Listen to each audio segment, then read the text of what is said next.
Komitmen dukungan Partai Solidaritas Indonesia atau disingkat PSI sudah jelas dan terarah, yaitu siapa yang kita akan pilih dan apa yang kita harus lakukan untuk menarik perhatian publik supaya laksanakan atau pada akhirnya selalu memberi dukungan yang signifikan kepada kita.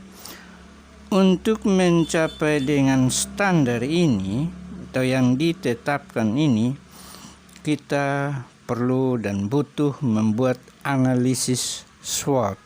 SWOT itu apa? SWOT itu adalah satu, apa kekuatan kita yang kita pegang untuk bisa menang. Yang kedua, apa kelemahan kita yang kita hadapi akhir-akhir ini, dan apa kesempatan kita yang dapat kita peroleh. Dan yang empat adalah apa yang menjadi ancaman bagi kita.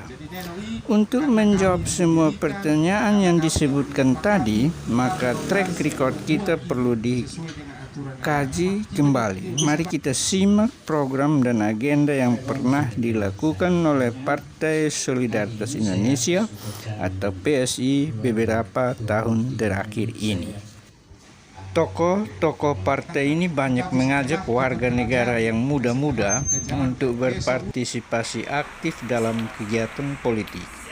Sebagai contoh adalah dalam perayaan HUT Republik Indonesia yang ke-70 pada Agustus 2015 dan pemilu kepala daerah serentak pada Desember 2015. Tokoh-tokoh partai ini menggunakan media sosial seperti Twitter dan Facebook secara aktif untuk mengajak warga muda dalam berpartisipasi dalam kegiatan politik. Sebagai contoh adalah dengan menciptakan hashtag pada jejaring sosial seperti hashtag Merdeka 100% saat HUT RI ke-70 dan hashtag Key Point Pilkada saat Pilkada serentak pada Desember 2015 yang lalu. Partai ini telah menyelenggarakan Kopi Darat Nasional, Kopi Darat Daerah yang biasa disingkat Kopdarnas dan Kopdarda yang bertempat di Jakarta dan daerah-daerah yang dimulai pada tanggal 16 Oktober 2015.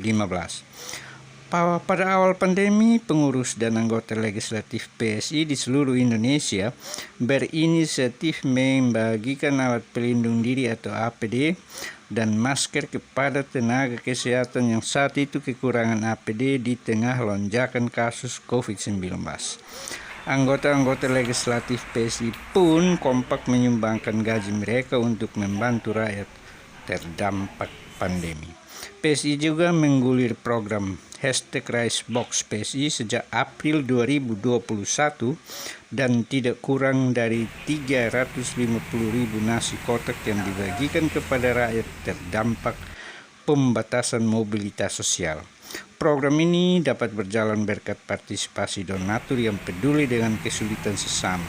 Sampai dengan Februari 2022, donasi yang terkumpul sejumlah 3,9 miliar.